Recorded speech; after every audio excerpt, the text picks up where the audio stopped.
shit on you like a highway pit stop and make revolutionaries out of kids that used to flip rocks. The government pimp 9/11 to go to Iraq, and history repeats itself right on track. First as a tragedy and then the comedy begins, cause it's funny motherfuckers don't see it coming round again. When can we be free? We only wanna live our life with our eyes open. Open your eyes, stupid motherfuckers. Open your eyes before you die. Welcome to Radio Bravery, where you have the option to open your eyes and wake up. We are the media version of a red pill. This is Radio Bravery. I am your host, Justin Belshaw. That was an ad cutting me off because we are free and non-funded over here at all. No teleprompters, no funding, no nothing. Just this guy. That's it. Yeah, thank you so much for joining me. We are live, youtube.com/Radio Bravery. Let's go ahead and jump into the first bit of news. Top headline at drudgereport.com. Marine Colonel announces he's running against Roy Moore and says, quote, "Hold my beer." When retired Marine Colonel Lee Busby read it was too late for a write-in candidate in the Alabama Senate race, he said, "Hold my beer, we will see about that." I have no idea if the allegations against him are true or not, but I don't see anything within his experience as a judge that qualifies him for the job. So this is quite interesting little 180 turn there that this Senate race has taken. We've got a new person running against Roy Moore, Marine Colonel Lee Busby. The further you read down into this Daily Beast article, this guy, he does sculptures. He does his own hand sculptures of war veterans, and he's got one guy right here that he was working on, and I mean, this is just a pretty, I don't know too much about this guy. I'm going to continue to look into him some more, but so far, this guy's giving his time to make these handmade sculptures of people who've died. The guy that he is doing here in this picture was a bust of Captain George Alexei Whitney, who was killed during a CIA operation in Afghanistan in December 2016. And he's saying it's unfortunate I can only do one sculpture at a time, but it's very important because these are well-rounded individuals who were devoted to their country, tough, brave people, and we should be erecting monuments to them, and this guy is doing that on his own time. That's pretty cool. So I like to see people having good respect for our military and people who've given their lives for our freedoms. Whether you agree with their war or not, whether you agree with orders they're given or not, they are still protecting your freedom, and without those people, we would not have the freedoms we do today. So we need to have a certain amount of respect for them. Let's move forward. Democrats desperate to prove debunked Russian dossier's sex charge against Trump. Even though the dossier has already been completely debunked, they are trying to now insinuate that they are going to be able to use Keith Schiller to be able to turn on Trump. So if you don't know who Keith Schiller is, he has basically been Donald Trump's bodyguard since before he was president for years now. He is the first man to see Donald Trump in the morning and the last man to see him before he goes to sleep at night. He is very good friends with Donald Trump, and apparently he left, I believe in September, he left the White House employ, and now they are trying to call him in to be questioned in the Russia connection, people inside this committee are leaking to BuzzFeed and CNN, MSNBC, and they are leaking that he is basically, all he's said so far is that he was there in Moscow with Trump at a hotel. He was personally, the bodyguard offered 5 hookers by someone that went unnamed, and he went up to Trump and told him about it, and they both had a real good laugh about it, and nothing happened. I mean, that is as far as they've gotten so far. One source noticed that Schiller testified he eventually left Trump's hotel door and could not say for sure what happened during the remainder of the night. Yeah, because he's not sitting next to his bed like Huma Abedin next to Hillary Clinton's bed. So yeah, of course he doesn't know what happened during the whole night. But he didn't have hookers peeing on him because Donald Trump is a freaking germaphobe, you idiots. He would never do that. That is just... all you got to do is your research. It's not that hard. But now we've got this clip here from Roger Stone. This is on 9/11 earlier this year, talking about Keith Schiller. So just listen to this. I first brought to the public surface on our new show, The War Room, several days ago with Owen Schroyer. And that regards a gentleman named Keith Schiller. Now, most folks would recognize Keith Schiller because in almost every picture of the president or video, you see a tall, muscular man in middle age standing near the president, as Keith Schiller has been what in politics we call the body man for as long as I can remember. A former New York Police Department veteran, Keith Schiller is the last man Donald Trump speaks to at night, the first man that he speaks to in the morning. Okay, so I'm not going to play that entire interview, but you can look it up on YouTube. Roger Stone breaks info regarding NSA McMaster, Keith Schiller, General Kelly, access to POTUS, and more. And that goes on to break that Keith Schiller was leaving for financial and domestic reasons. And, yeah, apparently it was not a very positive thing. I don't think Trump or Keith Schiller wanted him out of there, but I think it had to do with McMaster Bader being a real piece of garb and trying to rip up the administration there. But we'll continue to follow that and see what happens with the supposed testimony of Keith Schiller and how it's just going to topple Trump and just going to have the dossier P-gate come all back out. Yeah, it's so ridiculous. Let's go on to this next one right here from newsbusters.com. Washington Compost columnist, special place in hell for Kellyanne Conway. These are how these people talk. They think you belong in hell if you have a different opinion of them. They have no human connection to us at all. We are not humans to them. We are subhumans to the Democrats when you look at what they say to us. Look at this. MSNBC guest Jennifer Rubin was near breaking her own record for aiming vitriol at Republicans as she declared that there's a special place in hell for Kellyanne Conway because the White House advisor recently advocated voting for Roy Moore in spite of sexual molestation charges against the Alabama Republican. Sexual molestation, yeah. A 17-year-old girl who has the permission of her parents, and both sides have to have the consent of her parents, and they dated until much after she was 17. Most of those cases, I mean, yeah, it is weird, but it's not breaking the law, so that's... but yeah, Kellyanne Conway should go to hell. Yeah, she deserves to go to hell because she wanted to vote for this guy. When you vote for someone, it doesn't make your whole life different. You don't deserve to go to hell. Just say no, guys. I don't think you should go to hell because you voted for Hillary Clinton like a total dumbass. But, I just think you're stupid. I still respect you, and I'm still respect your opinion and your right to have it, and I don't think you deserve to die or go to hell or get punched in the face.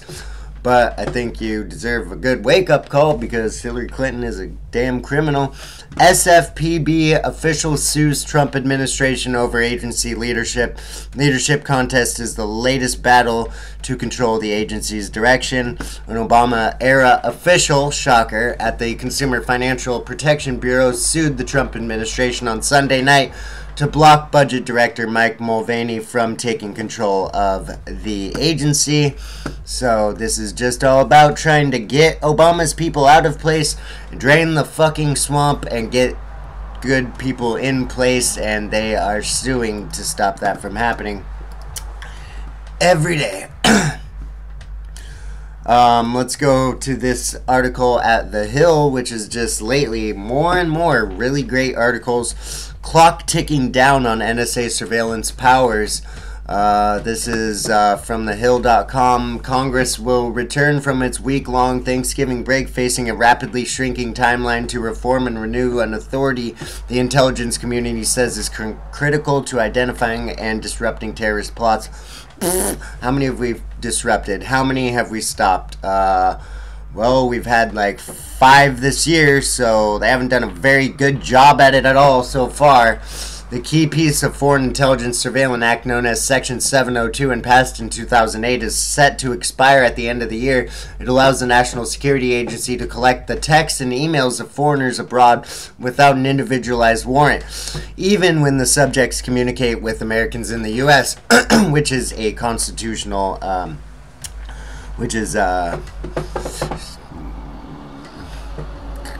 don't know. I'm sorry, I'm very inarticulate today. Throughout the fall, privacy advocates on Capitol Hill pushed for changes to the law to curtail what critics say is a violation of the Americans' Fourth Amendment protections, a push that seemed to gain some momentum despite the objections of the Trump administration. House Judiciary Chairman Bob Goodlatte has long said that a clean reauthorization of Section 702 would not pass the House, where the powerful Freedom Caucus has banded together with privacy-minded Democrats to advocate for tighter restrictions on how government investigators can use data gathered under the program. So the clock is ticking down on this. We will see if Section 702 goes through or not. We now move to CNN.com. Sebelius, the Clinton White House doubled down on abusive behavior, and it's fair to criticize Hillary Clinton. Oh, very interesting. As a wave of stories unfold about sexual harassment and assault by men in power, a senior Democratic leader says her party should reflect on how it handled such charges when they were leveled against former President Bill Clinton. Not only did people look the other way, but they went after the woman who came forward and accused him. The former Secretary of Health and Human Services and Kansas governor said, Kathleen Sebelius, and so it doubled down on not only bad behavior, but abusive behavior, and then people attacked the victims. She extended her criticism to Hillary Clinton and the Clinton White House for what she called a strategy of dismissing and besmirching the women who stepped forward, a pattern, she said, is being repeated today by alleged perpetrators of sexual assault, saying that the criticism of the former First Lady and Secretary of State was absolutely fair. Sebelius noted that the Clinton administration's response was being imitated, adding that you can watch the same pattern repeat and it needs to end, it needs to be over. So that is awesome. We have more people throwing the Clintons under the bus every day, and that gets us closer and closer and closer to a special prosecutor. I will rest a lot easier at night when Hillary Clinton's in prison. Oh, that will be a good day. Okay, last couple of articles here that I want to cover. These ones are a little interesting, a little odd. I just stumbled across these on drudgereport.com. This is from The Sun. Slave cult. Smallville actress Allison Mack brainwashed into recruiting up to 25 people or 25 women into the terrifying NXIVM slave cult, where they are beaten and branded. Incredible. Incredible. The Smallville star orders her slaves to sleep with cult leader Keith Rainier, starve themselves for 12 hours a day, and hand over naked pictures every month, according to the group's former publicist. Smallville star Allison Mack has recruited as many as 25 women into the terrifying NXIVM slave cult, according to the group's former publicist. This is so weird. The cult is called DOS, believed to be short for Dominus Obsequious Sororium, Latin for the master over the slave women. This, you cannot make this up, folks. You cannot make this up. This is incredible. You know, I try daily to just talk to people, bring up conversations like this. How do you bring up this? Have you guys heard of the Dominus Obsequious Sororium, the master of slave women cult? Oh, no? Oh, yeah, it's a real thing, actually. There's Hollywood stars who are brainwashing women into getting it, and yeah, I don't know. Sometimes I'm just overwhelmed.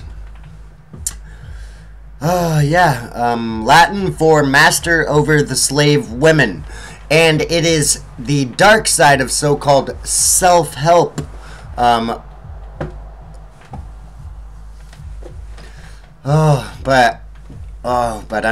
But I'm a white privileged male. I forgot. I can't be a feminist. Where the hell are the feminists? Where the hell are the people supporting women? Where are the people trying to protect women? Where are the people doing research into this psycho slave cult? Are you serious? Are you serious right now? Master over the slave of women. Master over the slave women. Master over the slave women. That's a cult, guys. That's a real cult. It's in Hollywood. High up people are in it. They are being assaulted, manipulated, abused, harassed. This is a slave cult demeaning women. And I am standing here as a real feminist. This is real feminism. Showing you what is happening to women for real. Not victimhood mentality and victim mentality. Not victimhood. Empowerment. Knowledge is power. I am empowering you with the knowledge. You can do something about it now. Go and tell everyone else about this. DOS, Dominus Obsequious Sororium, Latin for the master over the slave women. And it's the dark side of the so-called self-help group NXIVM. In one shocking email seen by Sun Online, slaves are told to fast for 12 hours a day, take cold showers, and perform a daily act to honor their master. Oh, that's called sucking his dick. Just so you know, that's called a big fat blowjob forced with your head down in a freaking slave dungeon. You like that? You like that, you guys? You think, is that freedom? Is that free? Is that feminism? Yeah, totally. No, it's not. It is assault. It is slavery. It is demeaning. And it is anti-woman. The email tells followers to refrain from eating for 12 hours from the last time you have anything other than water with lemon or black tea with lemon and honey. They must take a cold shower to build capacity for love through the tolerance of pain. The email states that they must provide a new piece of collateral, what they call C, on the first day of every month, which can be published if the slave leaves the group or reveals its sordid secrets in order to prove their loyalty. The collateral is blackmail-worthy materials such as nude pictures, videotaped confessions to crimes, or financial information. Escaped cult members have been told Escaped cult members have told how they were pinned down and given this brand in their public area. I don't know what their public area means, but the symbol is like a pyramid with the top and then like a little shining down and a line over the top. Yeah, something a lot like the Eye of Ra. Weird. They all just come back to the Eye of Ra, the one-eyed Dajjal, Satan. This is Luciferianism, you stupid idiots. God, all these people there's like hundreds of cults out there where people get into them and they're like, oh, what? This isn't Satanism. No, this is totally different. This is called like Magicanism This is like black magicanism. No, it's not. Oh wait, is it the same? Oh my god, are they all the same? Are they all the same? Luciferianism. Yeah, you're all worshiping Lucifer. All your symbols are Lucifer. You're all Luciferians. You're all Satanists. You're all pathetic loser scum. It's disgusting. Fucking losers. Oh, God. These people are so stupid. Yeah, there's screenshots of the emails in here. Then got another article here. Who is Allison Mack and what's the NXIVM-DOS slave cult the former Smallville actress recruits for? There's a whole nother article with more details about it. And this shit is definitely going on. Last article I'm going to cover here on this little short episode of Radio Bravery Live. Brexit sellout.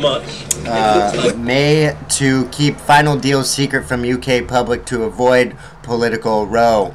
And that is not a big shocker there because it's going to be... looks like, unfortunately, it's going to be a soft Brexit or a not a Brexit at all. But we will continue to cover that here at Radio Bravery Live, youtube.com/Radio Bravery.